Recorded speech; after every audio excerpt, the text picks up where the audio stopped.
Welcome back with a smiling face. Links to previous episodes are given in the video description, so don't forget to like, subscribe and share the video. The Edge of Tomorrow. Episode 3. Chapter 19. I felt hands wrap around the tops of my arms, and a strangled scream left my throat. Fear was a powerful thing. I had never experienced it to its fullest. Fear cripples the mind and clouds the senses. Fear brings out our most animalistic tendencies, forcing everything that makes us human from our minds in an attempt to escape, to survive. I didn't look into the eyes of the person that grabbed me, nor did I want to. A strangled scream tore through my throat as my hands lifted to defend myself. The strength I once had was waning, but I used what was left to its fullest. I kicked, punched, and clawed the person touching me. I only bothered to look up when the person's hands left my body and my bottom hit the sidewalk. Cade and Alec looked absolutely horrified. Like I was a caged animal who had escaped and was now on a murderous rampage. I watched the emotions shift in their eyes when they took in the state of my face. I had no idea how bad the damage was, but judging from their clear emotions, I was in pretty bad shape. I peered at them from my one eye, the other was too swollen and sore to bother moving. Horror, fury, disbelief, agony. Each emotion played across their face like a movie. For a moment, just a small moment, I felt safe. For just a second I contemplated throwing myself into their arms, sobbing my heart out about what happened tonight. I was so close, but Grace's words ran through my head. The fear that had left me at the sight of the twins had roared back to life. The fear was a smoldering ember buried within me, looking for anything to rekindle the flame. Cade was the first to move, leaning forward to help me from the ground. Get away from me.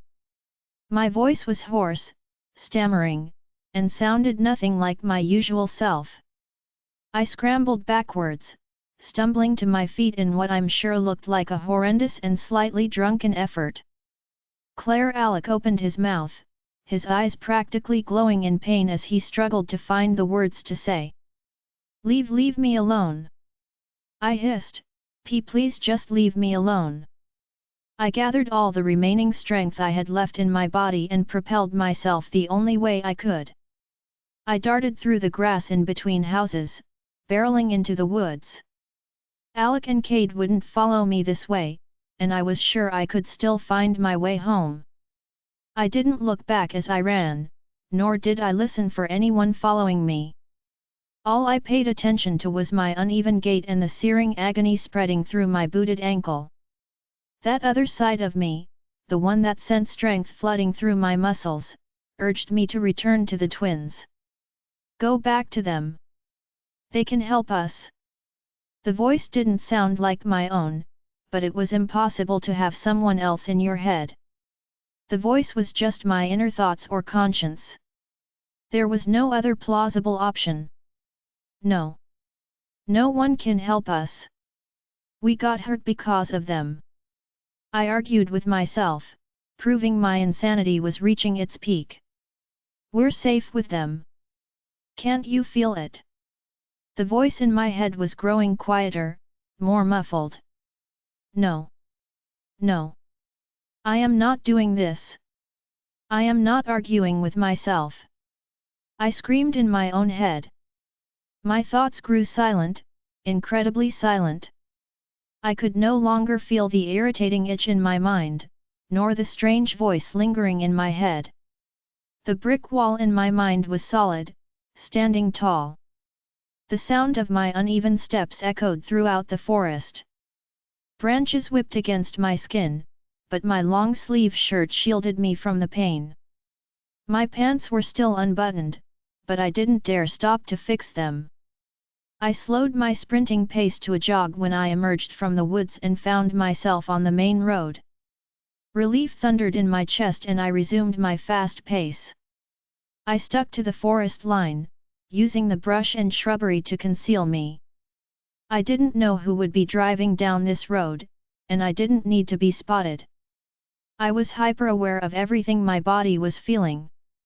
My lungs burned from the lack of oxygen, while my muscles pumped and contracted to propel me forward. My ankle radiated a sharp pain, while my eye throbbed and my lip ached. My rib cage was a thundering mass of pain as I ran. Slamming into the porcelain tub had done me no favors.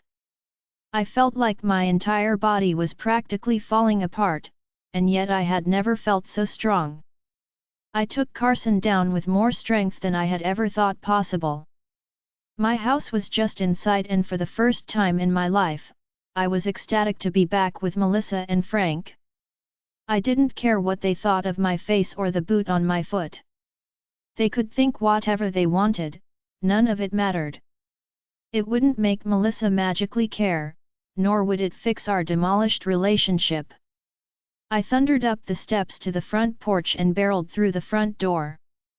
My heavy steps sounded like a freight train, but I didn't care. I couldn't force myself to give a crap about Frank or Melissa. Frank had never hurt me as bad as Grace did. I slammed the front door behind me and practically collapsed against it. The last sliver of my strength was responsible for keeping me on my feet. My chest heaved and I sucked in deep breaths selfishly. Only when my lungs stopped burning did I realize Melissa and Frank were still in the living room. Frank was snoring loudly in his recliner, a half-finished bottle of beer still resting in his hand. Melissa stood frozen in the kitchen, her eyes locked on my face. She had a look of horror similar to Alec and Cade's. Any other time my heart would clench at the thought of her looking at me with so much concern. After the night I had, I was beyond caring. If I just had more money in my bank account, I would leave tonight. Melissa's mouth was parted in shock, her eyes lingering on my swollen face. I stood paralyzed as her eyes flickered from my face down to my unbuttoned jeans and down to the chunky boot on my foot. I didn't wait for her to say anything. Instead of longing for my mom, the look of concern in her eyes pissed me off. I darted from my spot against the front door and launched myself up the stairs. I didn't stop running until I found myself safely in the bathroom, the door locked behind me. I looked into the bathroom mirror and stared into the familiar stranger's face. She looked just like me. Chocolate-colored hair down to her waist, only there were twigs and leaves poking out at odd angles. Her face was similar too, but was swollen horribly. Her once heart-shaped face was now a lumpy oval. The deep chocolate-colored eye she once had was swollen shut, her blue eye looked much too pale with a milky film hanging over it. Her full lips were much too full now, swollen and crusted with blood. She was me, and yet I didn't know her. I turned the sink on and cleaned the blood from my face, my gaze never left the milky blue eye in my reflection. Once I was finished I stumbled back into my room. The strength I once had was now completely gone, and I felt scared and so very tired. I collapsed onto my bed, a strangled squeal leaving my lips at the sound of a loud ringtone. The phone Tori had gotten me had somehow stayed in my back pocket. The screen was scratched from my fall, but it was still intact. A photo of Tori flashed on the screen, accompanying the blaring ringtone. I hesitated, but ultimately answered the phone. "Oh my God, Claire!" Tori practically screamed on the other end, and I cringed away from the phone. "What? I got you a phone and you can't even answer the thing." I didn't know what to think, I didn't know what to do. "I'm sorry." My voice was hoarse, the phone died. How could I tell her the truth and protect myself? I couldn't. Plain and simple. This wasn't about getting back at Grace, this was about surviving so I could leave. Graduating high school. The second I had enough money I would be gone. Grace, Melissa, Frank, Alec, Cade, Autumn, and everyone else long forgotten. My heart squeezed at the thought of leaving Tori, Alec, and Cade behind, but I couldn't dwell on the things I couldn't have. The phone died. Tori sounded calmer, but I could tell she didn't believe me. Not one bit. Yes. My hands shook. I just got home. Did you see Alec and Cade? Tori responded. I couldn't figure out where the party was, so I asked them. They said they'd show up and make sure you were all right. My heart lurched. My lips couldn't physically form the words to explain what happened to me. A sob racked my chest and I gave up trying. She'd find out tomorrow at work just by looking at me. There was no way I could bail on work now, not when I was so close to leaving. I saw them. I kept my answers clipped and short, fighting the tears that finally made their way to my eyes. Oh, okay. Tori sounded unsure, nervous. I'm gonna head to bed now. I murmured, I'll see you tomorrow. See you, Claire, Tori replied just as I hung up. The tears finally came, and I fell back onto the bed in a broken mess. I cried until I fell into a blissful and dreamless sleep. Chapter 20. I finally woke up around 1 in the afternoon. My sleep had been the most pleasant part of this entire weekend. The twins had vanished from my mind and dreams. I forced any and all thoughts of them from my head. I was left with a dull and sometimes excruciatingly sharp pain in my chest. It honestly felt like a chunk of my soul was missing, but it doesn't help to dwell on what could have been. My plan to leave was officially set into motion. I would leave Friday night. That gave me an entire week to work, and pick up my check Friday morning. I had a little over 25 grand in my bank account. While it wouldn't sustain me forever, it would be plenty until I found myself a job. I had everything planned out. Friday night I would catch a bus to Atlanta, Georgia. From there I'd get the soonest plane ticket. My destination didn't matter. I wanted to be far away from Georgia, somewhere no one would look. Once the plane landed, I'd find myself a job and somewhere cheap to live. I had no intention of going to school at all this week. It simply didn't matter anymore. Once I was established in a new state, I'd work on getting my GED. For the first time in years, I was truly excited. I trudged into the bathroom, no longer caring whether Frank was awake or not. Melissa was home from work for the day, which would hopefully prove a worthy distraction. My face looked awful. My eye was swollen, only showing the smallest sliver of my chocolate brown iris. The skin around it was a sickly shade of purple. My lip had seen better days, but the bleeding had stopped. Any other bruises would be successfully covered by my work uniform. I pulled the concealer Tori had given me out of the bathroom drawer and applied some to my face. I blended it into my cheek and eye area as best as I could. While it did nothing to help the swelling, the bruises were completely covered on my skin. I slipped my work uniform on and inhaled a couple granola bars while sitting on my bed. Tori would be here within the next 5 minutes, forcing me to retreat downstairs. Melissa was in the kitchen cooking, and my stomach rumbled at the thought of eating some hot home-cooked food. It grew tiring living off of restaurant leftovers and granola bars, but I refused to cook in the kitchen. It would only give Frank more time to torment me. Melissa stiffened as she heard me coming downstairs. I kept my eyes away from her and walked over to the window. The window was directly by the front door, giving me a clear view of the empty driveway. Claire! Melissa called my name, snapping me from my thoughts with a hard flinch. I turned my head and looked at the woman who carried me for 9 months. She had a small white bottle in her left hand, 2 round pills in her right. Take some aspirin. Melissa mumbled awkwardly, it'll help the swelling. I took the pills from her, ignoring the shaking of my own hand. For the first time I felt absolutely nothing towards Melissa. Not hate, not the sharp pangs that racked my body whenever she did something the least bit motherly. It was truly nice feeling nothing for a change. Thanks. I mumbled, swallowing the pills and taking a long drink of water. I turned my attention back to the window and the empty driveway. For the second time, Melissa pulled me from my thoughts. I nearly wanted to laugh at the irony. This was the most she's spoken to me in months.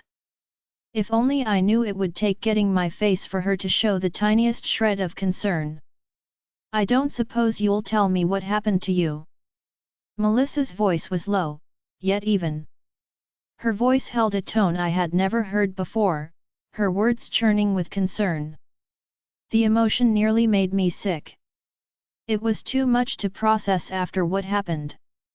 I already had too many thoughts and emotions bubbling within me, this threatened to send them over the edge. Why do you care? I murmured, my eyes never once straying from the empty driveway. You left last night with some girl and come running home looking like this. I could hear the frown in her words, the concern hidden underneath. I couldn't help but notice she hadn't answered my question. Who did this, Claire? Her voice was strong and stern. She had that tone that only a mother could pull off. What will it change, Melissa? I sneered as her name fell from my lips, turning to see the hurt in her eyes. We both know nothing will change. The hurt lingered in her eyes for a few moments, but I felt nothing. Her dismissal of me had caused years of hurt. She could handle a few seconds. They wouldn't be able to hurt you again. Melissa murmured, her blue eyes burning into my own. You say that, but you don't mean it. I scoffed, we both know nothing will change until I leave. Until then, quit with the fake concern. Tori picked the perfect moment to pull into the driveway. I hesitated for a moment, wondering which option would be worse. Melissa or Tori? Tori would without a doubt be worse. Her eyes would flood with suspicion and concern as she hounded me with endless questions. But I needed the money. I needed all the money I could manage before I left Friday. I turned my back on Melissa, as she had done to me for years, and left the house. Tori's eyes were locked on me the moment I closed the front door, and I ignored her burning gaze. Even walking down the driveway, her gaze set my teeth on edge. The minute I opened the car door and sat down, rushed and slightly hostile words left her mouth. What happened to your face? She hissed, not even bothering to put the car in reverse. We're going to be late. I pointed out, but I knew the effort to change the subject was futile. Tori scoffed, work. What happened to you? I really don't want to talk about it. I pursed my lips and stared into her hazel eyes. Something happened at the party, didn't it? Tori snapped, Alec and Kate said you flipped out on them, but I didn't believe it. All that matters is it'll never happen again. My voice was lacking emotion. I sounded cold and detached, but I didn't mind. Maybe it would placate Tori. Who? Tori growled like an animal, earning a wide-eyed look from me. Who? I repeated, my face blank. Don't play stupid. Tori growled, again. The sound was funny coming from her mouth. A petite redhead growling like an animal. Who hurt you? I shook my head, doesn't matter. It won't happen again.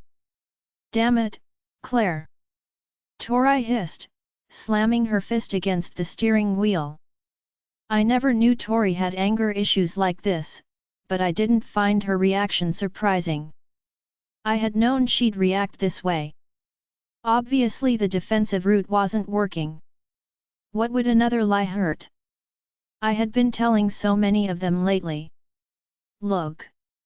I sighed, forcing emotion into my words.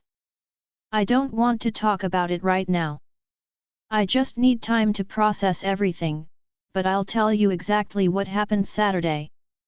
Tori looked at me blankly for a few minutes, her hazel eyes were much darker now. I shifted uncomfortably under her gaze. Just when I was about to look away, she opened her mouth. Fine. Tori pursed her lips, 1 week. But I swear if you don't tell me I will hunt you down. I nodded, feeling her threat churn in my stomach. Tori wasn't one to talk idle, she meant every word she said. Hopefully I'd get far enough to be way outside her reach. The car ride was silent, and for once I appreciated it. Awkward silence or not, it kept me from giving any details of my weekend. We got to the restaurant and walked inside. I got a few strange looks from the other employees but I didn't care. I ignored the ones who asked what happened, and praised the ones who kept quiet. The only one to snicker and make rude remarks was Cameron. Obviously still jealous the twins wanted me to be their server, but that also didn't matter anymore. 3/4 of my shift had gone off without a hitch. I made good money in tips, my busted face earning the sympathy of many customers. Pair my swollen eye and busted lip with the giant boot on my foot and I was a walking charity case.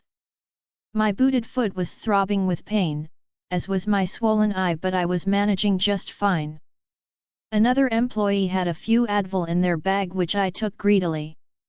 2 hours before the end of my shift, my heart nearly stopped. Kate and Alec walked in, no doubt looking for me. I hid in the kitchen, not daring to peek out the window at them. Alec and Kate are asking for you. Cameron spat, her shoulder banging into mine as she stormed past me. I'm not waiting on them. My words came out in a frantic rush. Excuse me.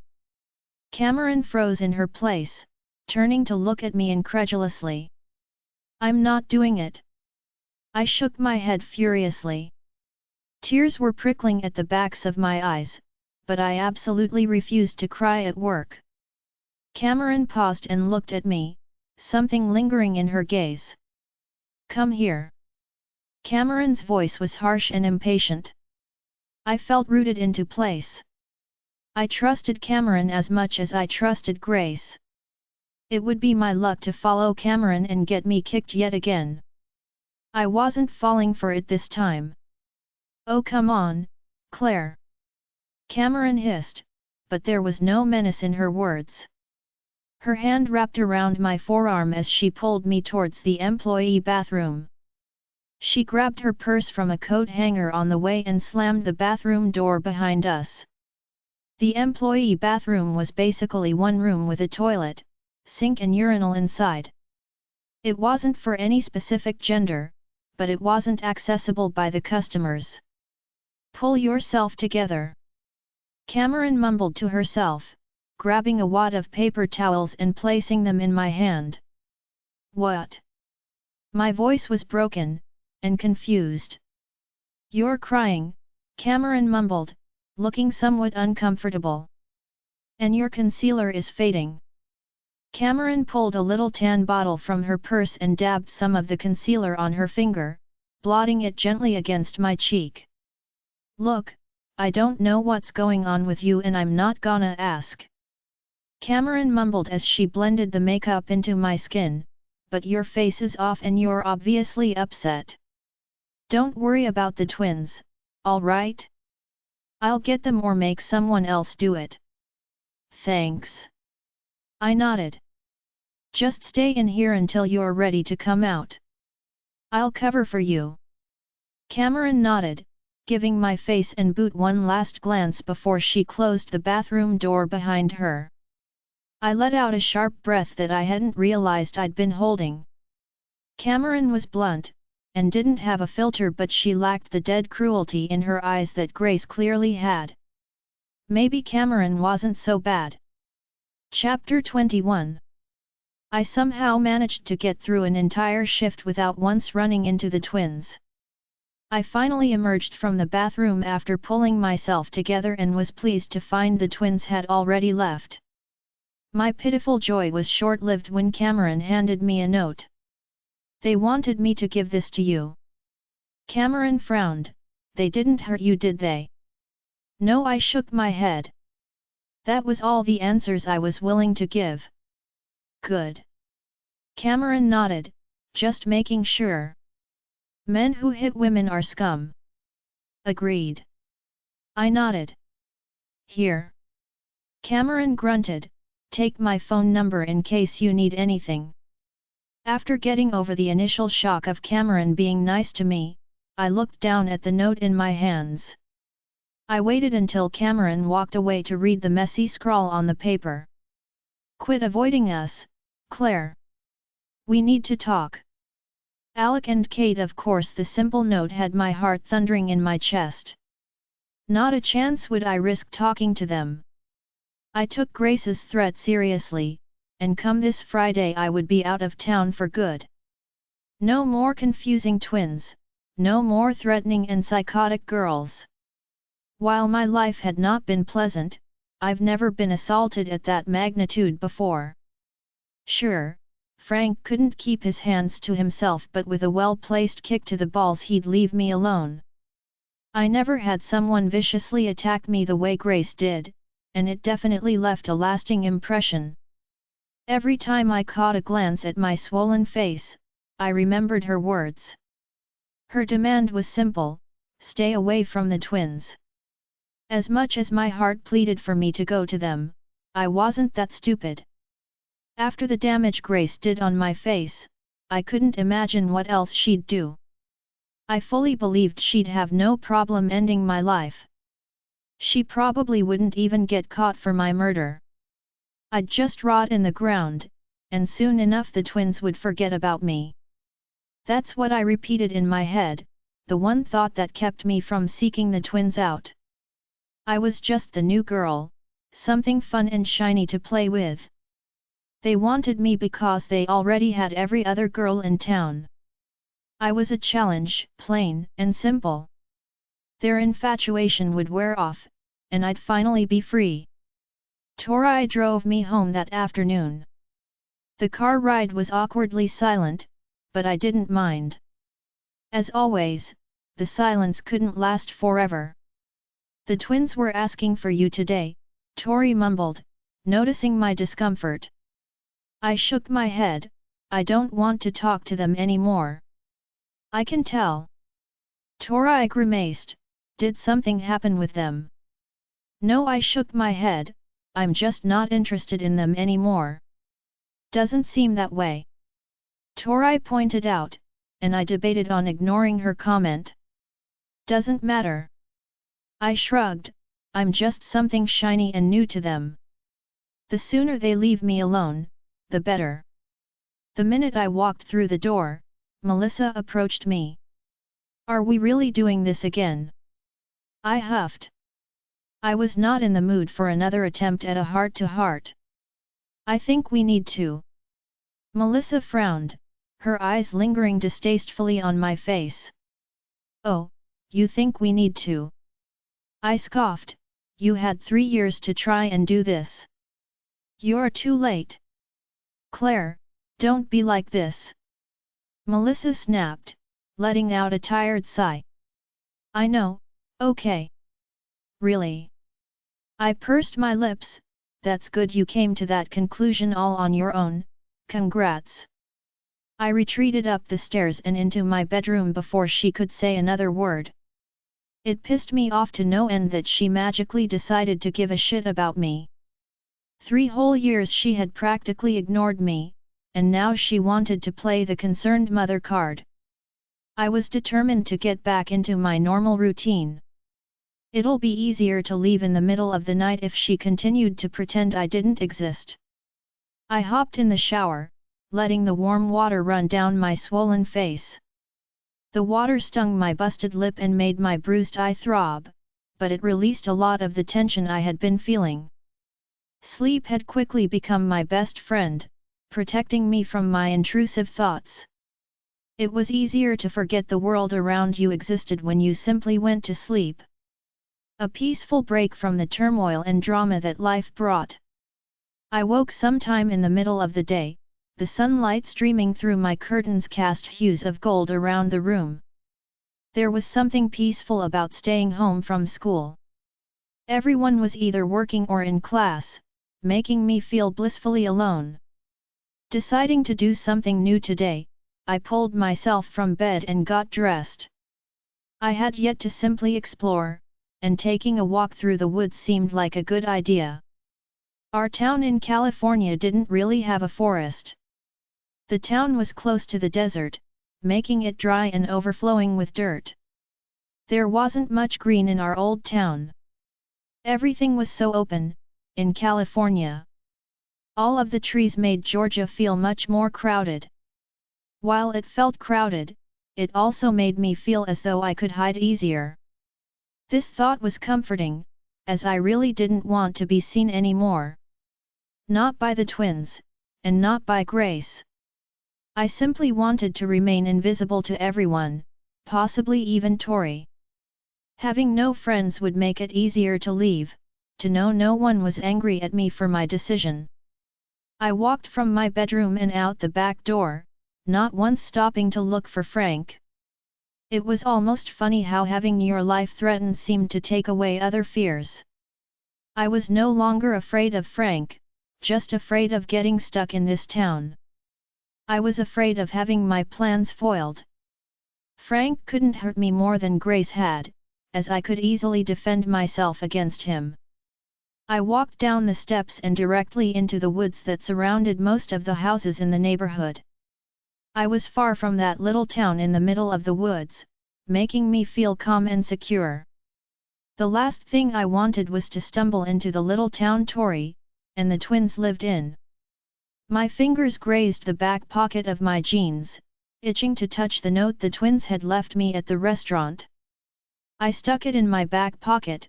My intention was to throw it away as soon as I committed the hastily scrawled words to memory. I walked in a straight line through the woods, committing each tree and bush to memory. I contemplated where I would go this Friday. Should I go to a city? Somewhere with lots of trees? Or maybe in the mountains? It would be much harder to find me if I ran to a city, but I didn't enjoy living in cities. I had never lived in the mountains before, the thought sounded tempting. Unfortunately, my sense of survival won out. I decided my best bet would be a crowded city, but now I would have to figure out which city. New York was too expensive and overrated. Plus, New York was simply too close to Georgia. Denver, CO popped into my head. Mountains in a city. I sat against a huge oak tree in this small clearing, a bottle of water lying on my lap. A withered book sat in my hands. I wasn't sure what the title was, nor did I really care. I read the words greedily, a desperate attempt to escape the world I lived in. The sound of snapping branches ripped me from my thoughts. Chapter 22. Snapping branches tore me from my thoughts and my heart nearly stopped as two wolves walked into the clearing. I had never seen wolves in person before, only in pictures and movies. I was sure wolves weren't naturally this big. The two were nearly identical, both the color of midnight. Their fur was shiny and glistening. I had expected wolves to look much dirtier, living in the woods and all. While I wasn't sure the geographical placement of wolves, I was also fairly sure wolves did not live in Georgia. What troubled me even more was that I wasn't afraid. It was though my mind and body had simply accepted my death as inevitable. My mind played through the scenario. Claire eaten by wolves. Grace would probably dance with joy while Tori and the twins wondered what happened to me. Would Melissa even notice when I failed to come home? Did wolves leave any scraps? I was so lost in my thoughts I hadn't noticed the two wolves were sitting only 20 feet away, simply staring at me as though I were the anomaly. The two wolves locked eyes for just a moment, and resumed staring at me. "Are you guys going to eat me or not?" I huffed. Sure, I felt stupid. I was talking to two giant and supposedly violent animals, but they simply just stared at me. In the back of my mind, I had decided that being eaten by wolves wouldn't be a bad way to go. Painful for sure, but I'd die feeding two beautiful wolves. That had to count for something, right? My fearlessness freaked me out, and some small part of me wondered if I had truly lost my mind. The way the two wolves stared at me was starting to get on my nerves. Their eyes were much too intelligent for two animals, staring at me with shock and almost concern. Wolves couldn't feel those emotions. I was supposed to be prey to them, and yet they looked at me like a lost cub. "What are you two looking at?" I grumbled, dropping my book on the earthen floor. "Go on, get out of here!" I shouted at the two wolves, and they continued staring. One of the wolves opened their mouth, letting their tongue roll out the side. If a wolf could grin, I'd imagine that's what it would look like. The other wolf looked at its companion and huffed, rolling its eyes. Could wolves even roll their eyes? "Fine," I snapped, "sit there and stare at me." I picked my book up with a grumble and continued reading, determined to ignore the freakish wolves. My mind couldn't focus on the book in my hands, it was busy coming up with insane scenarios. What would make two wolves act this way? Maybe they were experimented on at a lab and had human-like intelligence? Maybe evolution had simply taken its toll and produced much smarter creatures. All kinds of theories were running through my head, all of which were bouts of fiction and partial insanity. It was clear I was off my rocker. I looked up from my book and noticed the wolves were much closer now, sitting only 10 feet away. "Quit inching up on me!" I snapped, glaring at the two wolves. I looked on incredulously as one of the wolves stood and slowly took a step forward. It was almost humorous how slow the wolf moved, as though it were tiptoeing over to me. I said stop. I glared, and the wolf took another step. The second wolf simply looked at its tiptoeing friend and shook its head. "Get your friend!" I snapped at the other wolf, and it gave me a pointed look. How could wolves convey this much emotion in a single look? The wolf looked exasperated with its companion, tired of its antics. Did wolves even have antics? The first wolf continued tiptoeing over to me, and I tensed when it was only 3 feet away. The wolf didn't look angry. Surely it would growl or snarl if it wanted to kill me, right? I never had a dog before, but I'm pretty sure they growl and snap when angry. "Bad dog!" I snapped, pointing my finger at the towering wolf. I wasn't sure what made me say that particular phrase, but it seemed to work. The wolf stopped in its tracks and looked at me with an almost offended look. Its large ears flattened back and a low whine left its mouth. I could feel the small hairs on my arms stand, and yet I wasn't afraid. Could I truly be that numb from what happened with Grace to not even fear two giant wolves? "So, I guess this means you're going to eat me now." I nodded with far too much acceptance. The wolf that had been inching closer to me, sat on the ground with a loud thud. It shook its head at me, its tongue rolling out the side of its mouth. I assumed the head shake meant no, I am not going to eat you. "Thanks." I pursed my lips, I think. The wolf sitting in front of me whined, bringing its face closer to my legs. It rubbed the top of its head against my leg, a low rumble coming from its mouth. While I never had a dog before, I met other people's dogs. One dog I had met rubbed its head against my hand in an effort to get me to pet it. Hoping the wolf wouldn't freak out and rip my hand off, I ran my fingers through its soft fur. Its fur was the color of obsidian, but it was much softer than it looked. Like long strands of silk, it slid through my fingers effortlessly. Does your friend not like me? I glanced at the other wolf, the one sitting farther away.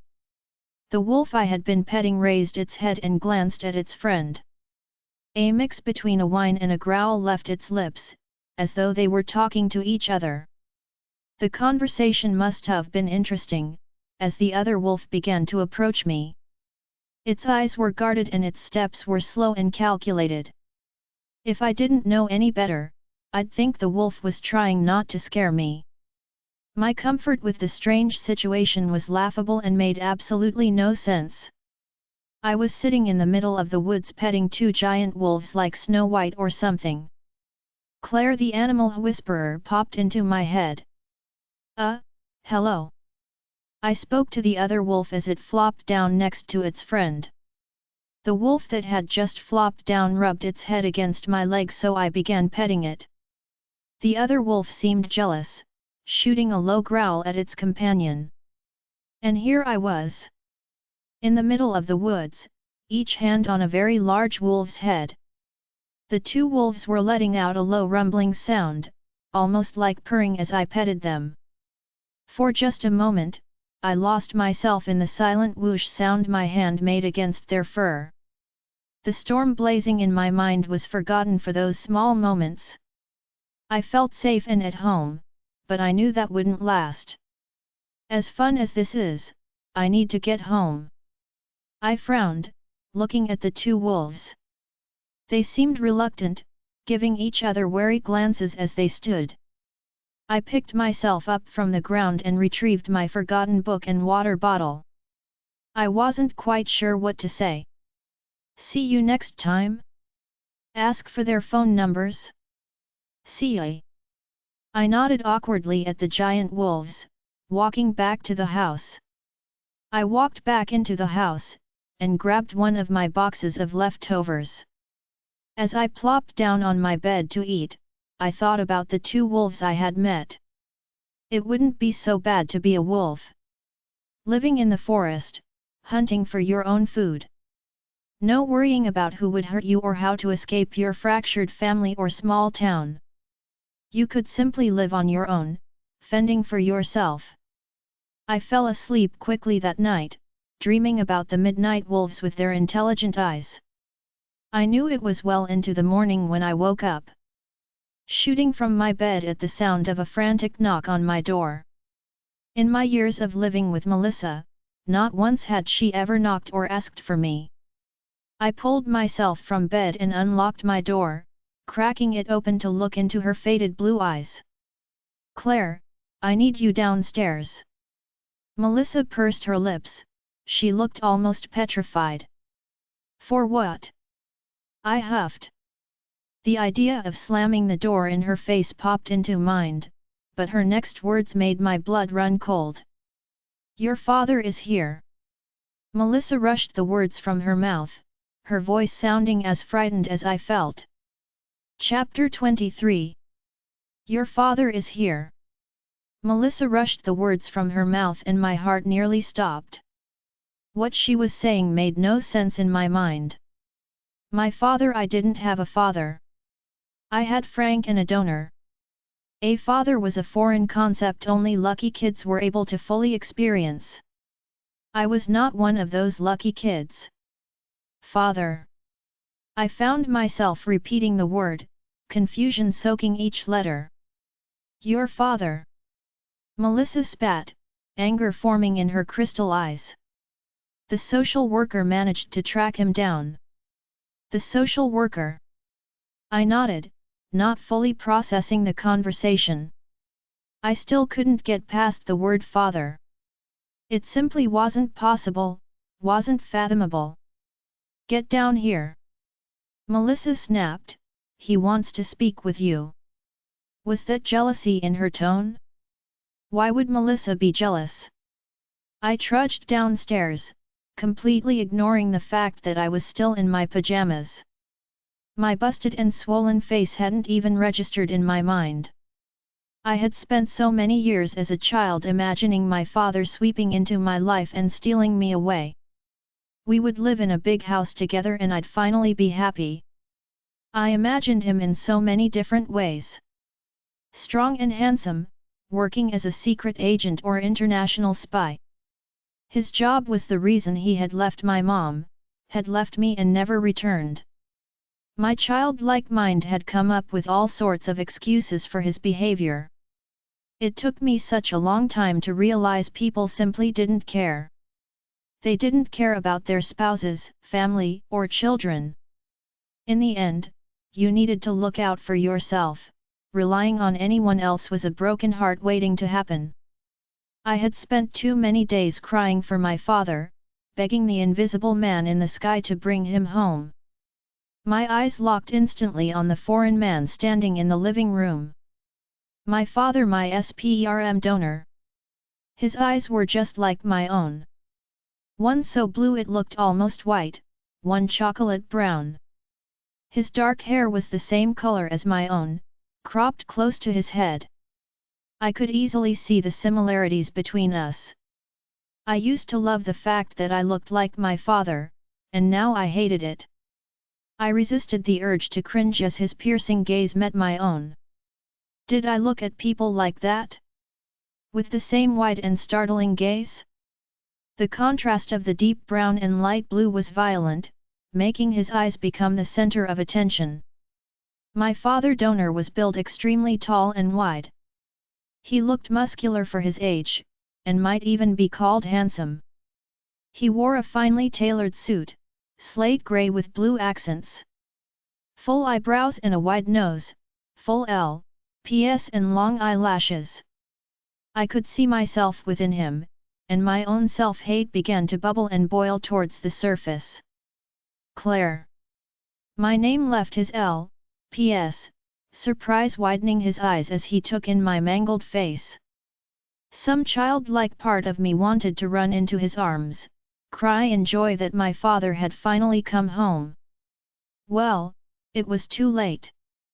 Too many nights spent crying in the dark, begging for him. Too many nights suffering at the hands of Frank and the cruel words of Melissa.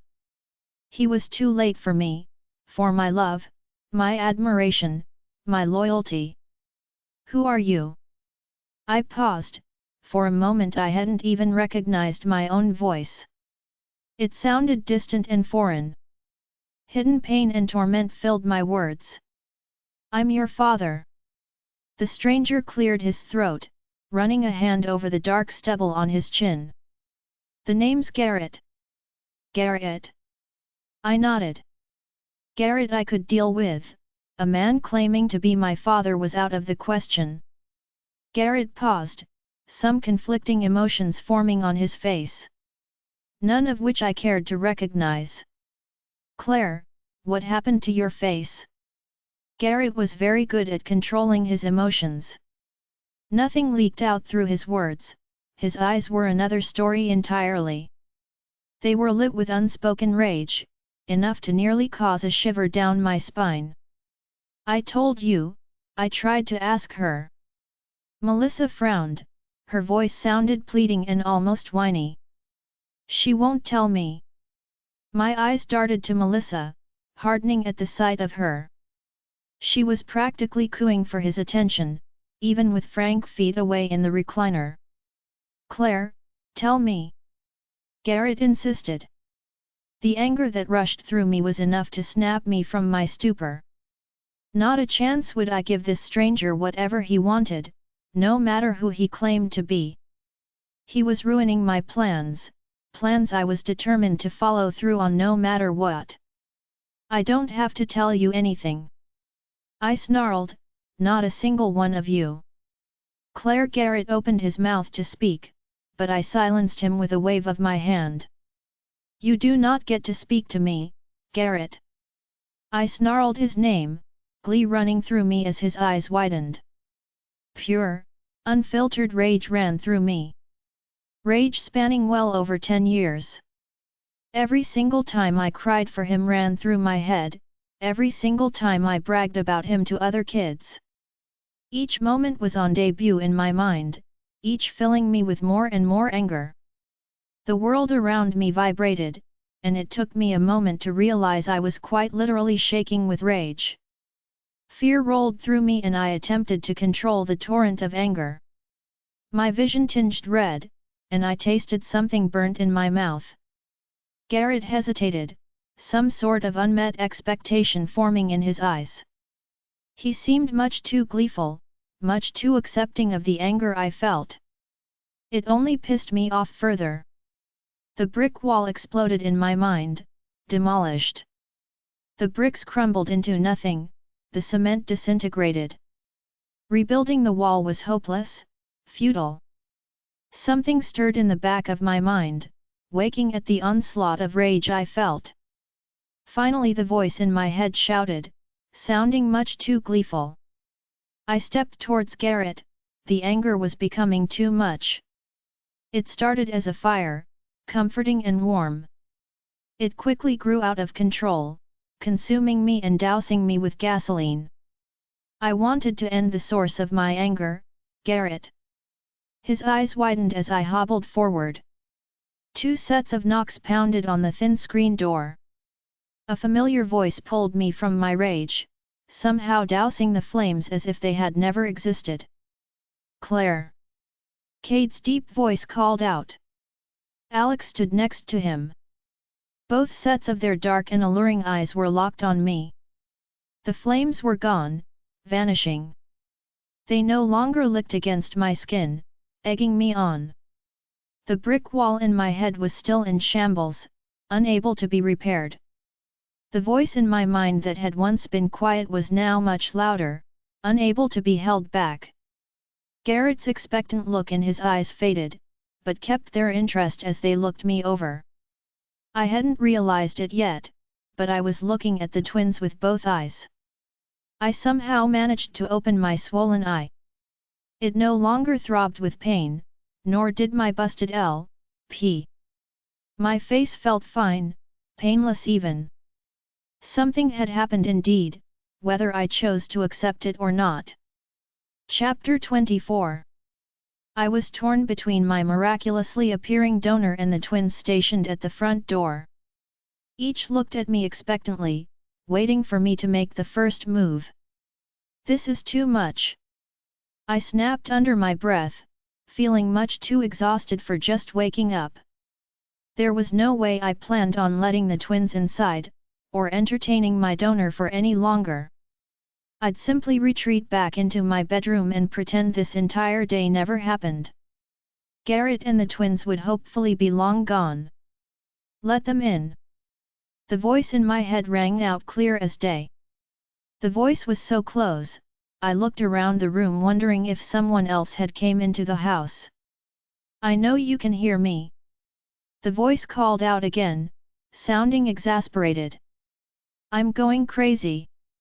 I mumbled under my breath, turning my back on Garrett and the twins as I bounded up the stairs.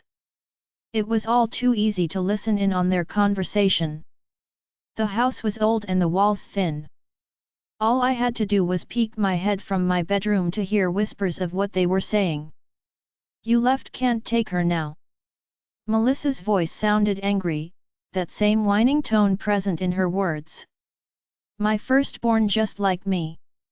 Garrett replied in his annoyingly calm voice. I flopped down on my bed, pulling the covers tight around me. I squeezed my eyes close and prayed for sleep, prayed for all of this to be a horrible dream. My world had been flipped upside down in a matter of one day. Claire. The voice in my head was soft and teasing, you can talk to me, you know. No, I can't. I shook my head, because that would mean I'm actually crazy. You're not crazy. The voice in my head chuckled, I could explain but I don't know if it's my place to do that or not. The explanation is that I'm clearly becoming mentally unhinged. I snapped back, only crazy people hear voices in their head. Well, crazy people and werewolves. The voice responded in a calm tone, as if this were simple fact. Yep. I'm going crazy. I nodded, goodbye now. Sleep had finally managed to take me. I knew it was well into the evening when I finally woke up. The bright sunlight was much more dim, the sky darkening in deep hues of blue and orange. A light knock sounded on my door, and a strange smell flooded into my nose. The smell was of stale perfume and something dull and spicy. I couldn't place my finger on it, and I couldn't remember ever smelling something like it before. "Come in," I grunted, sitting up from the bed with sleep-crusted eyes. Melissa came into my room timidly, and I realized this was the first time she had come into my room in 3 years. She had never bothered coming to get me for anything. Today was a day of firsts, and hopefully lasts. "Your father left a while ago," Melissa murmured. "He's going to be coming back soon." "Garrett?" I grimaced. "His name is Garrett. Why is he coming back?" Melissa sat on the end of my bed and sighed, looking truly defeated. Yet another first today. Melissa was sitting on the end of my bed. She glanced at my face warily, and I noticed I was looking at her through 2 clear eyes. Slowly, my hand reached up to my face. I let my fingers graze over my swollen eye, surprised to find no pain. I couldn't feel the puffy skin that was once there. Everything felt smooth and flat. I reminded myself to look in the mirror as soon as I could. "It's not my place to say, Claire." Melissa frowned. "There's just some stuff he needs to talk to you about." "I have no interest in talking to him," I snapped. "Or you." Melissa flinched at my words, but I felt no guilt. Guilt couldn't touch me when I planned to run away in just a few short days. I planned on working a double shift tomorrow, giving me the entire day away from Melissa, Frank, and now Garrett. This would be the last bit of money I needed for me to comfortably leave this town behind. Friday was so close, and I was counting down the seconds. "I know." Melissa nodded, not meeting my eyes. "You'll find it hard to say no to him. He can be very persuasive. Maybe for you." I scoffed. "I on the other hand have no problem saying no." "You've always had his strength." Melissa nodded to herself. "Certainly not mine. I have my own strength." I growled. The sound was odd in my ears. Apparently Melissa thought the same. "I got my own strength from dealing with you and Frank for years. Not from Garrett." Melissa sighed. "You're right. Either way, he's going to want to speak with you. You don't have to give him a chance or let him into your heart, but try and listen to what he has to say." "I'm not making any promises." I shrugged, looking away. Melissa left silently and I trudged to the bathroom a few minutes later. My jaw dropped as I looked into the bathroom mirror. My swollen eye was completely healed, my busted lip absent from my face. It was as though the event with Grace had never happened. All physical wounds were gone from my body, only the mental ones remained. "You're welcome." The voice in my head chimed out smugly. "Quiet," I growled. "You're just a voice in my head. You didn't do this." "Then what did, Claire?" the voice teased. "Enlighten me." I paused for a moment, thinking over the possibilities. Realistically, there were none. Things like this didn't happen to normal people, then again normal people didn't hear voices in their head either. "Shut up," I mumbled, trudging back into my room. I sat in the silence and nibbled on a granola bar, thankful the voice in my head remained quiet. It was strange. The voice didn't sound like my own, a little deeper and rougher around the edges. Yet I felt like I knew the person who was speaking in my head, as if they were a close friend. That didn't change my feelings on the situation. Only crazy people heard voices. Once I left this town and finally got established in another, I'd have to look into a psychologist. Around 2 hours later, I had absolutely no insight on my situation. I would simply continue what I had been doing. Ignoring the twins, making money, and pretending Garrett never existed. A rougher knock sounded on my bedroom door, and Garrett peeked his head inside. He was wearing a different suit, this one a dark ash grey. What kind of man changed his suits more than once in a day? His bright blue eye and rich brown eye stared at me past long lashes. "Claire, could I talk to you for a minute?" Garrett asked, his face an emotionless mask. It seemed Garrett was good at that particular expression. "Okay," was all I responded with. I watched as Garrett entered my room, his eyes flickering around at my minimal belongings. His eyes flickered over the cracked and peeling paint, and the metal bed frame my dirty mattress sat on. "Where are your belongings?" Garrett questioned. His words had me clenching my teeth. There was interest and concern in his words, two emotions I couldn't stand to hear coming from him. "These are my belongings," I snapped. "Mind your own business." Garrett paused and raised an eyebrow at me. "Your mother's temper, I see. Say what you want." I growled lowly, "But I am nothing like Melissa." My chest continued to rumble, and I stopped the motion with a wary look. I was making all kinds of strange sounds today. I passed it off on my failing mental health and the outburst of anger I had earlier. "Melissa." Garrett nodded to himself, noted. "What do you want, Garrett?" I huffed, crossing my arms over my chest. "You don't have to call me Garrett, Claire." Garrett gave a small and gentle smile. "Call me whatever you wish." I bit back the urge to call him my donor, feeling like that might be a little childish. "Garrett is fine," I snapped, "quit changing the subject." Garrett looked truly uncomfortable in that moment, and I resisted the urge to laugh out loud. If only he knew he wasn't the only one extremely uncomfortable with this entire situation. He should have just stayed where he was and minded his own business. He went 17 years without thinking of me, what's a few more? There is no way for me to break this easily. Garrett sighed, running a hand through his chocolate-colored hair. "I want you to come live with me, Claire." Again, my jaw dropped. Dropped in surprise, dropped in offense, dropped in disbelief. My Garrett wanted me to come live with him? He missed 17 years of my life and now he wanted me? "No," I replied deadpan, no lingering emotion on my face.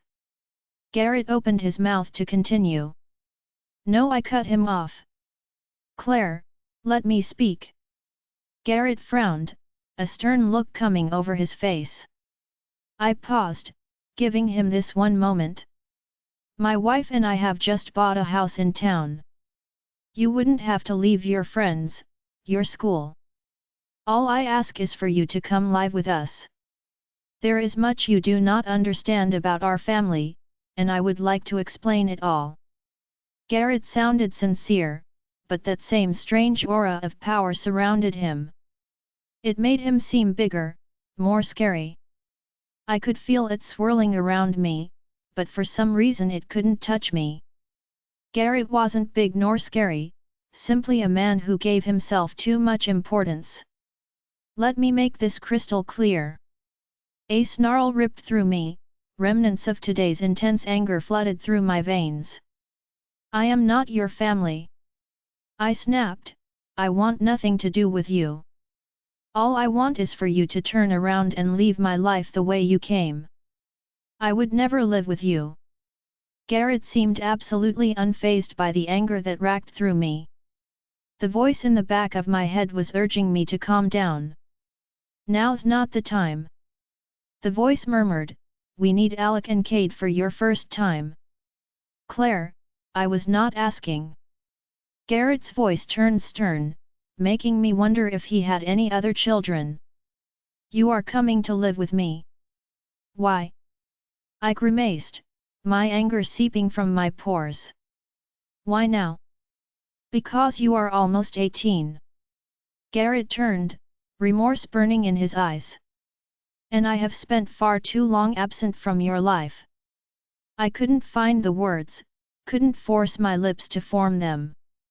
His eyes were burning with sincerity, his voice held hidden longing and sorrow.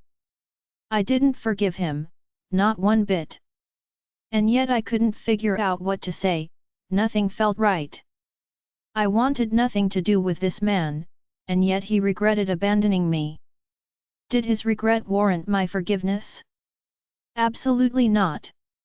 I saw your condition when you came downstairs. Garrett grimaced, the state of your room, and your lack of belongings only solidifies my decision. I clamped my lips shut. Garrett had that tone most adults had. The tone that made it clear there was no room for argument. I would simply be wasting my breath. What infuriated me even more was how Garrett made me out to be a child who couldn't take care of herself. I had been caring for myself for 3 years. Who cares if I didn't have belongings? That didn't matter to me. I would like to take you to dinner this afternoon. Garrett paused, then I will leave you to pack your things. I'll return in the morning to pick you up. I pursed my lips. Garrett sure seemed to like things in order. Fine, Garrett. My voice was void of any emotion. The anger had fully left my system, leaving me with a blissful numb sensation. One last thing. I called out, making Garrett turn in the doorway. I will play it your way. I nodded, my eyes locked on his own. Our eyes equally identical in every way. But do not forget that I've been taking care of myself all this time. I do not need you, and I do not want you. Never forget that. I won't. Garrett nodded, be ready in an hour. The door closed behind him, and for some reason I felt as though a lot of doors had been slammed shut by his decision. Chapter 25. An hour was much too long to get ready. I brushed my hair, and changed my clothes in 10 minutes. That left me 50 minutes to contemplate what was going on. 50 minutes to realize how horribly my fractured life had been upended. 1 hour passed, and Garrett knocked on my door. He didn't wait for me to answer, he simply poked his head inside until his eyes locked on my own. Ready to go? Garrett asked, his eyes shining brightly. I nodded, grumbling something unintelligible and stood to my feet. While my face was somehow miraculously healed, my ankle was anything but. Occasionally dull pain would twitch up my ankle, making me wince. Garrett and I walked downstairs, to where Melissa and Frank were sitting on the sofa. Frank was drunk, as usual. Melissa was desperately trying to keep her gaze off of Garrett. Her eyes kept flickering from the TV to his towering form. I resisted the urge to scoff, she's more interested in Garrett than she's been in me for 3 years. A blind man could see how taken Melissa was with Garrett, even 17 years later. Try and have a good time, Claire. Melissa spoke gently. Her hand lifted, reaching towards my face. Call it an instinct, but I stumbled back. I didn't stumble back because I was afraid of her hitting me, I stumbled because not once had she ever touched me. This move was too intimate, too caring. It might have made sense for any other mother and daughter, but not for us. The action was unwarranted. I didn't want her comfort or her false sympathy. She noticed my reaction and her face fell, her washed-out eyes flickering to Garrett.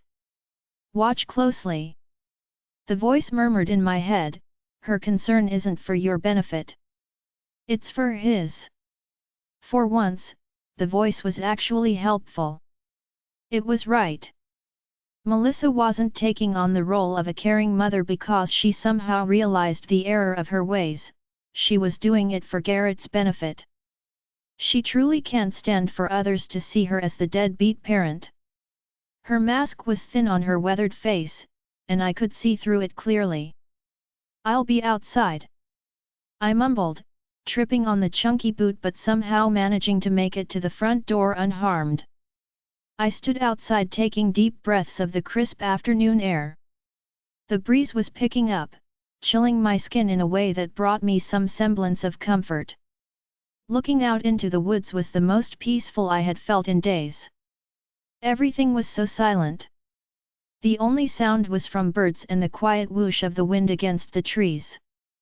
Some small part of me wanted to bound off into the woods, and not come back out. Garrett came outside just a few minutes later. I glanced up at his face and snorted. He looked uncomfortable. "Something funny?" Garrett raised his eyebrow at me, and I marveled at how similar we looked. "You seem uncomfortable," I noted, leaving him behind as I walked down the porch steps. "Something you can relate to," Garrett responded once he had caught up to me. I resisted the urge to laugh spitefully. Of course he'd say that, and of course I could relate. This was all brought on by him, not by me. If he hadn't ignored the existence of his child for 17 years, the two of us might not be so uncomfortable. Garrett opened the passenger door of a large and flashy sedan. I had never been in a car this fancy before. Melissa's car was a '95 Buick, practically falling apart at the seams. This car had all the flashing lights and fancy buttons you'd see on a brand new car. So it seems Garrett here had money, something that could easily be beneficial for me, not that I'd ever be caught asking. We arrived at the only restaurant in town, the one I worked at. Cameron gave me a strange look as she walked Garrett and I over to one of the many tables. Garrett excused himself to go to the bathroom, and I grunted in response. If I was dreading an hour-long dinner with the man, how was I going to live with him? "Oh look, your face is all better." Cameron gave me a side-eyed look. "Lots of cover-up and ibuprofen." I nodded absent-mindedly. "Who is that?" Cameron snorted, her eyes flickering towards the bathrooms. "Long-lost donor." I shrugged, picking at the napkin on the table. "Donor?" Cameron scrunched her nose. "I thought Frank was your dad." Her specific information about my family didn't faze me. This was a small town after all. I had heard my fair share of gossip and drama about the other townspeople, choosing to ignore it all. The typical rumors flew around. Who slept with who, couples getting divorced, and the occasional gambling or cheating scandal. "I don't have a dad." I shook my head. "I have Frank, and I have a donor." Sure, it was childish but I felt like I had that right. I had spent years taking care of myself, didn't I deserve just a single childish moment? "Well, it looks like donor has some money." Cameron shrugged. "Might as well get what you can from it." I nodded in agreement, but I truly didn't want anything from Garrett. I didn't need money, or some poorly constructed relationship. I was 17 years old and spent my life without a single father figure. What makes him think I needed one now? The only person I wanted was my grandma. She'd understand how I was feeling and take me away from all of this mess, as she had many times in the past. I also wanted Alec and Cade, not that I'd admit it to myself or anyone else. Garrett came back to the table and sat across from me, looking as awkward as I felt. The awkward silence was picking at me, making me grow more irritable with each passing moment. "So, do you have any other kids?" I blurted out, nearly cringing at the hostile tone in my voice. Garrett nodded. "I have a daughter. She's 2 years younger than you." 2 years, that's all it took for Garrett to forget about me and have another child. "And you have a wife?" It wasn't a question, just a statement. He had his own little family, while mine was left in shambles. I do. Garrett cleared his throat, not that I didn't love Melissa, don't. I held my hand up, yours and Melissa's relationship doesn't concern me. It was brief. Garrett gave me a painful smile, the relationship was a mistake but the outcome was a blessing of sorts. I inwardly cringed at his words. It didn't hurt to know his relationship with Melissa was a mistake, what hurt was hearing how he called me a blessing. A blessing he had openly chose to ignore for 17 years. Do you normally toss your blessings to the side and ignore them for 17 years?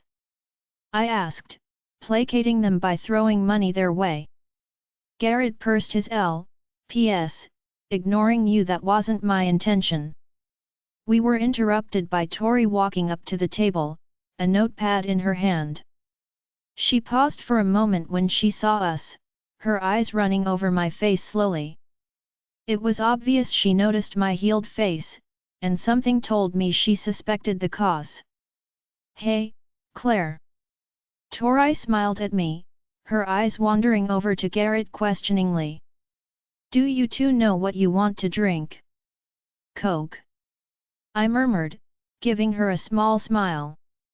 Her eyes flickered between the two of us, and I could practically hear what she was trying to tell me. You better give me a good explanation. Her eyes practically screamed. I couldn't tell if she was referring to Garrett or my newly healed face. Just a water for me. Garrett nodded, we will need few more moments to look over the menu. Of course. Tori peeled her eyes off of me and gave Garrett a polite smile, I'll be right out with your drinks. Tori walked away and I sighed as Garrett picked up where he left off. I had let's just call it an arranged marriage. Garrett looked uncomfortable, I was with Melissa right before meeting my intended, resulting in you. My wife, well, she's not fond of Melissa. His statement held another meaning, and I found my face turning into a grimace as I understood his words. I'm sure she's not happy you have another child by some other woman. I pointed out, and the look on Garrett's face told me I was correct. She doesn't. Garrett paused, but you are my firstborn child. That means something where I come from. Where I come from, it means I'm a mistake. I shrugged, unfazed. Tori brought out our drinks, and I ordered some Alfredo pasta. In all honesty, I was tired of eating the food from this restaurant. I didn't cook for myself, so I'd often bring home leftovers. I've been eating this food for 2 weeks now, and it was getting old. The food wasn't bad, but the repetition was tiresome. Garrett ordered something for himself and the two of us watched as Tori walked away.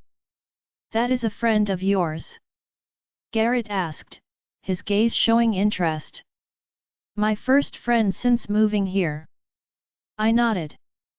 Garrett sat quiet for a few moments, then finally opened his mouth. I would like you to tell me what happened to your face. Garrett's voice was soft, yet incredibly fierce. He sounded almost protective. That tone made me feel nauseous. Not important. I dismissed him, as you can clearly see, my face is fine. Garrett didn't seem surprised by my magical healing, if anything he seemed to have expected it. That fact only left me more confused. Very well. Garrett nodded, I'll drop it, if you tell me what happened to your foot. Chapter 26. I cringed, but telling him about Frank was a lot easier than telling him about Grace. Frank couldn't torment me anymore, not with me being forced to live with Garrett. Grace on the other hand could still manage to get to me. Frank likes to drink. I shrugged, he gets rough.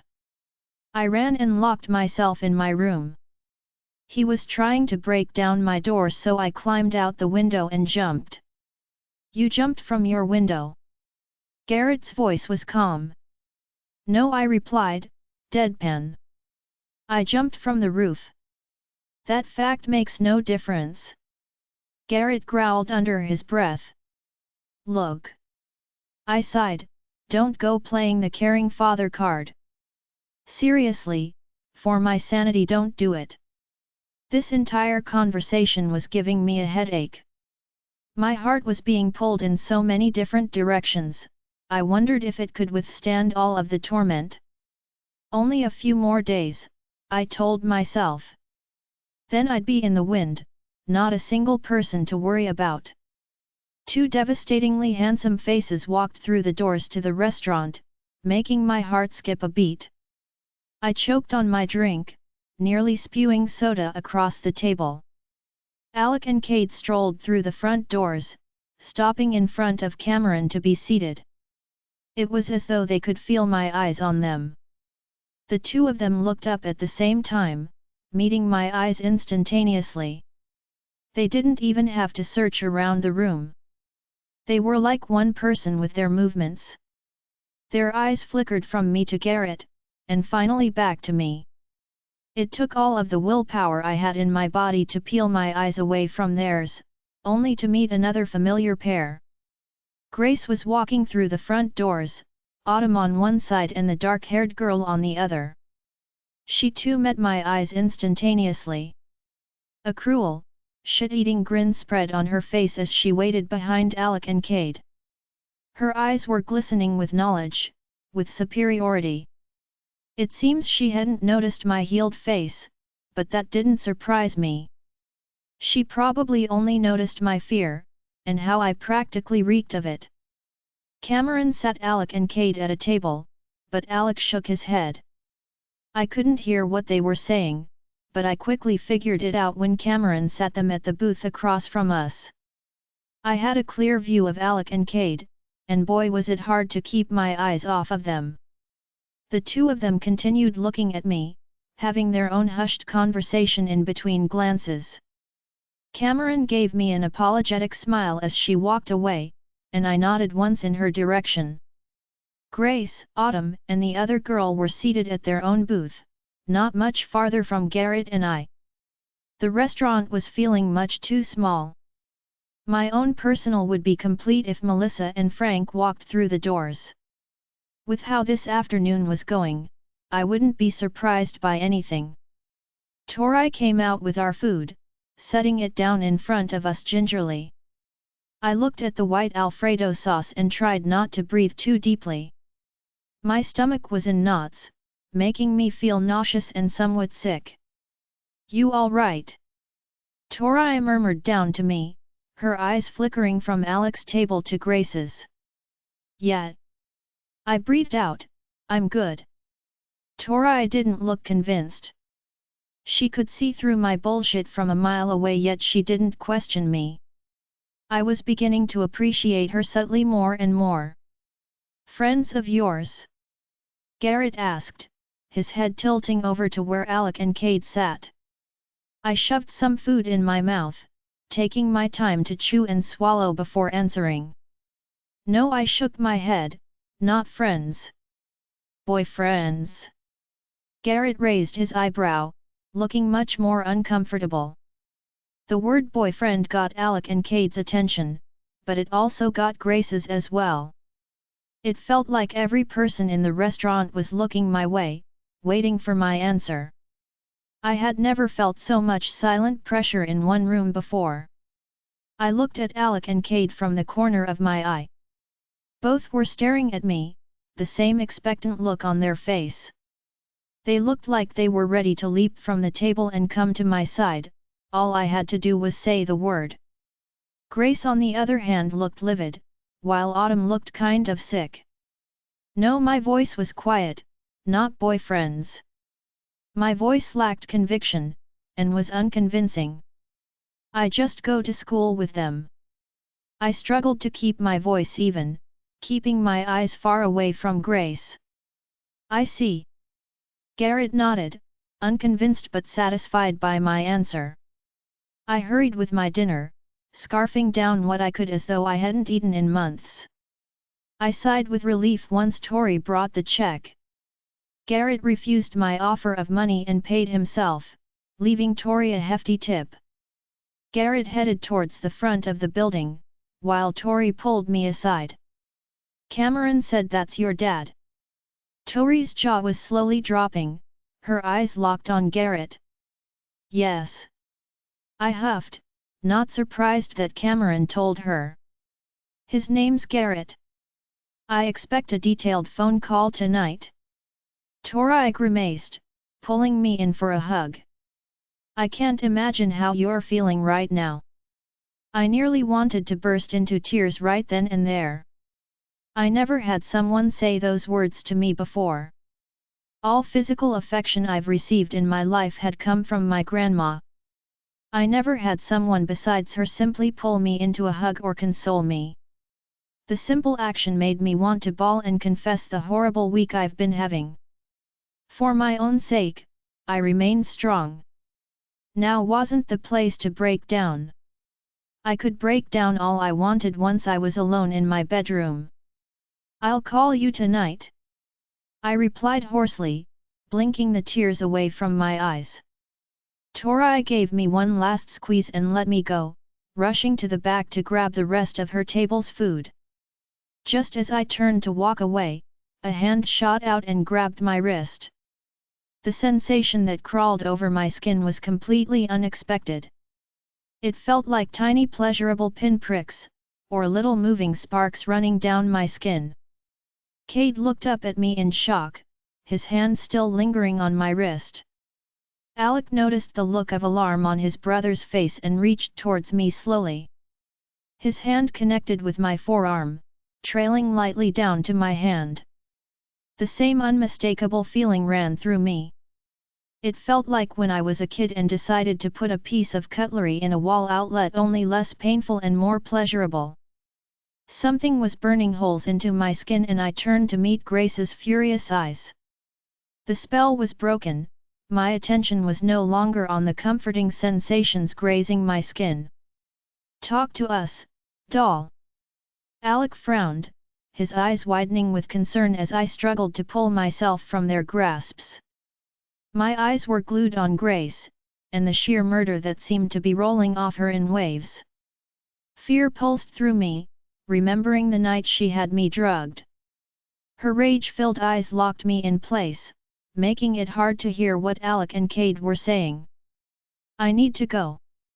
I scrambled, yanking my wrist from their grasp with more strength than I thought I possessed. Cade's grip on me was released with little struggle. Neither of them had been holding me tight enough to prevent me from escaping. As I scrambled from the restaurant, I allowed myself one last glance at Alec and Cade. I told myself this was my goodbye. I couldn't tell them out loud, but one last look wouldn't hurt. When I turned and looked at the two of them, their eyes were locked on Grace. An innocent look adorned her face, while the two of them looked downright murderous. Nothing happened, nothing happened. I murmured to myself, they don't know anything. Grace will make up some excuse. It'll all be fine. From the look on Garrett's face, he saw what happened back in the restaurant. I was eternally grateful that he kept silent the entire car ride home. I didn't want to talk about what happened, and I didn't want him to ask. I was tired of all of these people pretending they cared about me. First Melissa, and now Frank. As far as I was concerned, the only person allowed to care about me was Tori. I wasn't even going to bother thinking of Alec and Cade. The more I argued with myself internally, the more the annoying voice in my head decided to speak up. Between the two of us, you're definitely more annoying. The voice commented, letting out a chuckle. Great. I mumbled to myself, now the voice in my head is making fun of me. Taking self-deprecating humor to a new level. I'm not you, Claire. The voice huffed, rolling its eyes. The more the voice called out in my head, the easier it was to picture what it looked like. It was a girl, just like me. Her eyes were mirror images of my own, and yet she didn't look like me. Her hair was extremely dark, almost black. It was short and straight while my hair was long and wavy. "Then who are you?" I grumbled, regretting entertaining the voice. "I thought you'd never ask." The voice huffed, "You can call me Thalia." Chapter 27. I thought you'd never ask. The voice huffed, "You can call me Thalia. The voice in my head has a name." I nodded. "This is great. Look at it this way, we're improving." The voice sounded happy. "Improving?" I scoffed, more like descending into madness. "Hey, I'll be along for the ride." The person in my head grinned, "It'll be fun." You know, I didn't expect the voice inside my head to be so optimistic. I rolled my eyes. "Get used to it, Claire." The voice chided me, "I'm here for the long run." "Great." I sounded unenthusiastic. Garrett looked over at me from the corner of his eye, concern evident in his gaze. "Feeling all right, Claire?" he questioned, more concern flooding through his tone. "Yup." I popped the P on my lips, just talking to the voices in my head. I wasn't sure what made me say that, but I didn't really care. This week has been one for the books. I was nearly 100% positive I had the worst week in history. Assaulted, frightened, abandoned, used. And it would only get worse from here. I'd be forced to live with Garrett, thankfully only until Friday. I could handle that, I told myself. A week of avoiding school and Garrett like the plague, should be fun. Garrett looked taken back, but a small grin formed on his face.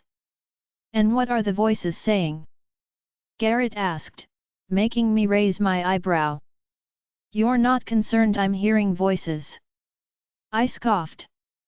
I couldn't begin to understand this man. He appears into my life out of nowhere and tries to take on the fatherly role, only to completely throw me off. The look in his eyes was almost humorous, not that I gave a crap about his sense of humor. Garrett shrugged, "We all hear voices sometimes. It's important to pay attention to what they say." The voice in my head says I don't pay attention.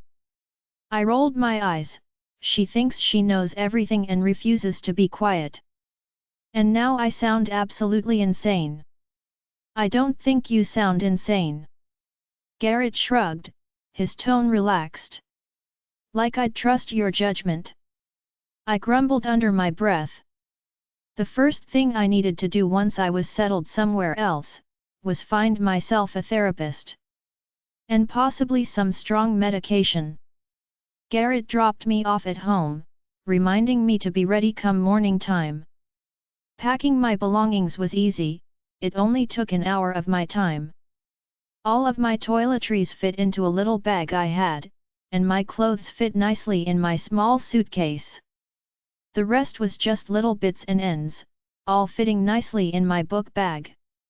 I almost wished it took longer to pack, to give my mind a break from having to think about anything. Thalia absolutely refused to be quiet, insisting she had been quiet for long enough. I refused to listen to her, scrambling to find a way to put that brick wall back up. It was nearing impossible.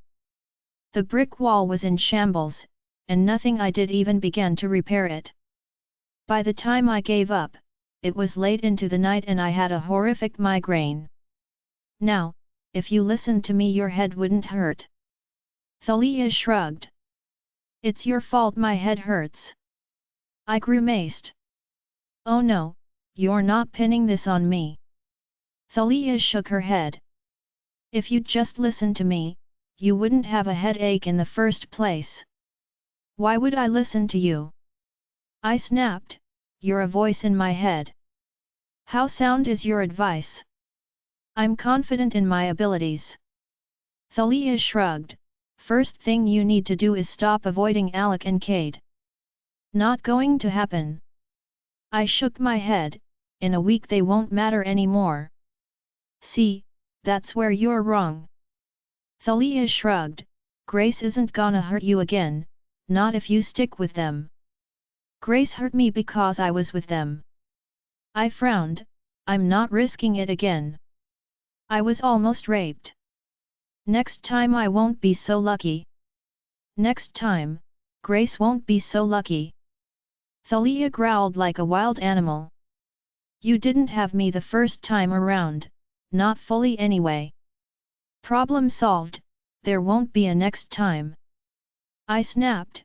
I don't want to kill anyone, and I don't want anything to do with Alec and Cade. You're lying. Thalia's voice was a silent whisper as my eyelids fluttered and I was drawn into a deep sleep.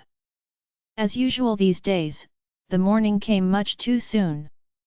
The sunlight streamed into my bedroom, making my tired eyes ache miserably.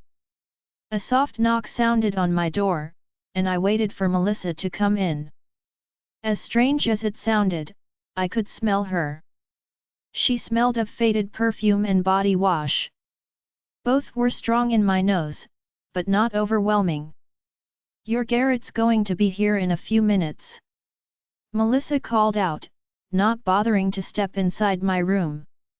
Thalia became angry within the confines of my head, and the urge to lash out at Melissa appeared out of nowhere. Something she did or said pissed Thalia off. Goodness, I sounded crazier than ever. Melissa made the voice inside my head mad, call an ambulance and get me some strong medication. So is that it? I snapped, the caring mother routine done and over with. My voice didn't sound like my own, it sounded rougher and much more angry than I could ever manage. I felt like I was handing over the reins, giving them to Thalia for just a moment. Melissa's washed-out blue eyes narrowed at me, and she stepped into my bedroom with an air of superiority. Thalia wanted to laugh. This woman was superior to no one. I don't know what you're insinuating. Melissa snapped, her words dripping with venom. None of this would have happened if you hadn't called the social worker. I'm insinuating you're a shit mother who only cares when it benefits her. Thalia growled lowly, and I watched as Melissa's washed-out eyes widened. My voice sounded hostile, more hostile than I could ever manage on my own. If looks could kill, Melissa would be on the floor already. Melissa's mouth opened and closed like a fish out of water. She was far out of her element. I had never spoken against her this way before, never antagonized a reaction from her. She knew I had her cornered. She couldn't deny what I had said, because we both knew it was true. Melissa wasn't a narcissist incapable of admitting fault, she was simply a shitty person who made even shittier decisions. I stood from the bed, Thalia in control of my movements. It was like stepping into the passenger seat of a car, the car being my body. Thalia approached Melissa, and she backed away in response. Thalia kept going until Melissa was standing just outside our bedroom. That's what I thought. Thalia laughed, a laugh full of repressed malice. Have fun with your husband, Melissa. The two of you deserve each other. Thalia slammed the bedroom door shut with incredible force, and I was amazed the door hadn't been destroyed in the process. I knew Melissa was just an inch away from being hit by the door, she probably felt the gust of wind lash at her face. Thalia relinquished control over me, and I finally realized I had been trembling in rage. Relax. Thalia sounded like she was talking to herself, not yet. Now's not the time. Anger issues. I raised my eyebrow at her. You'd have anger issues too if you were stuck with a human girl who never spoke her mind. Thalia snapped in my head. Touché, I nodded, grabbing my bags in my hands. I hobbled down the stairs, thankful Melissa was far from my line of sight. I made it out the front door without seeing her once. Seemed she didn't like her little chat with Thalia. Garrett came up the porch steps, and I didn't argue when he took my bags and suitcase from my arms, throwing them into the back of his sedan. The drive was quiet for the most part. I watched out the window, noting how far we were from town. "You'll have your own room?" Garrett nodded. "You can pick which one you want, they all come with their own bathrooms." "How big is this house you have?" I frowned, pursing my lips. 6 bedrooms, 6 baths. Garrett responded. "Only 3 bedrooms are taken, so you have 3 to choose from. One for you and your wife, another for your daughter," I stated with a nod. "Yes." Garrett nodded, his small smile looking strained. "The third is my office." "I see." I nodded, and resumed my defiant silence. I wanted to ask what he did for a living, but the last thing I needed was to know him. I already knew he had a wife and daughter, and that was all I needed to know. Anything else, any form of attachment would only make it harder to leave. He had his family, and I wanted a chance to find my own. We drove into the woods for a bit, but quickly made a left-hand turn down a road I hadn't seen before. The house appeared on our left, nestled comfortably into the woods but sitting off the side of one of the main roads. The house was absolutely massive, sitting at the end of a private cul-de-sac. "They haven't built any other houses nearby yet," Garrett murmured, pulling the sedan into the driveway. "This was the house you saw in the movies, the one with the happy family and their golden retriever. It was even set with a white picket fence. Maybe in another life, this could have been my home. A life where Garrett embraced me instead of pushing me away, a life where he had raised me himself." I noticed the house was a couple minutes out of town, but not as far as the little area Tori lived in.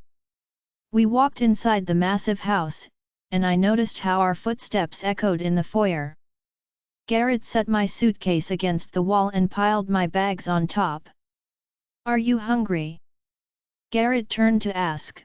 "We have Lucy with us, she takes care of things while I'm gone.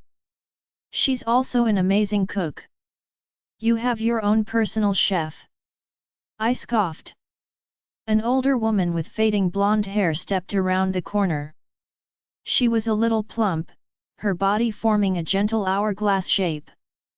She was dressed nice yet casual. An apron was thrown on and tied around her waist, something white and powder-like clung to the apron. "He wishes I was his personal chef." The plump woman gave Garrett a stern look. "Speaking of Lucy." Garrett chuckled awkwardly. "Hello there darlin', let me look at you." Lucy had a slight southern accent. She stepped forward and eyed me up and down, not once making me feel uncomfortable. She smelled of biscuits and coffee, a combination I found extremely pleasing. "Well, you certainly got your daddy's eyes." Lucy nodded, a grin breaking out on her face. "You know how to cook?" "Not at all." I shook my head, but I wouldn't mind learning. "I think we're gonna get along great." Lucy gave me a sly grin, one I couldn't help but return. Lucy reminded me of my grandma.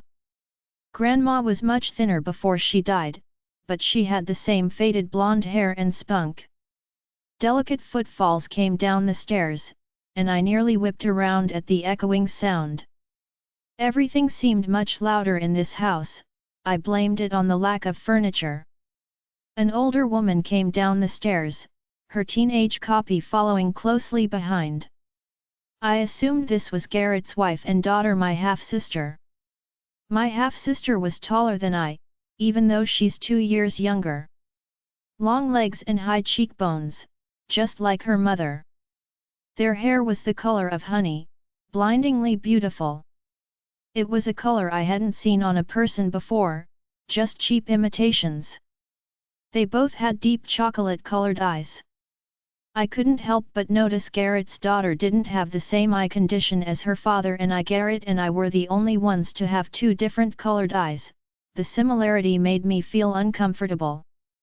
I wanted something that distanced me from Garrett, not brought us together. I almost expected this entire afternoon to go smoothly, but the sneer on the teenage girl's face ruined those thoughts. I blamed Thalia for my burst of optimism.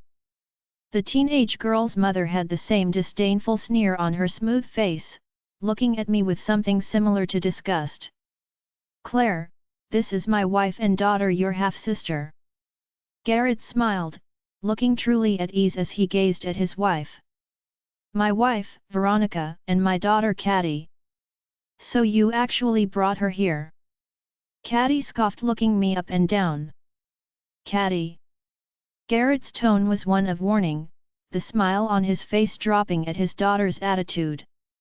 That familiar sense of power and superiority swirled around Garrett. Caddy seemed affected by it, her face turning down in offense as she took a few steps backwards. Even Veronica looked uncomfortable, shifting under her husband's powerful presence. "She's nothing." Caddy sneered, "Weak and ignorant. I should have been your firstborn, I should have been the one to rule. Enough, Caddy." Garrett bellowed, his hostile voice bouncing off of every smooth surface. Caddy flinched at her father's harsh voice, her lip quivering before she stormed up the stairs. Veronica shot me one last disdainful glare before she rushed after her daughter. "I will leave you to it." Garrett cleared his throat. "I'm afraid this has been an adjustment for all of us."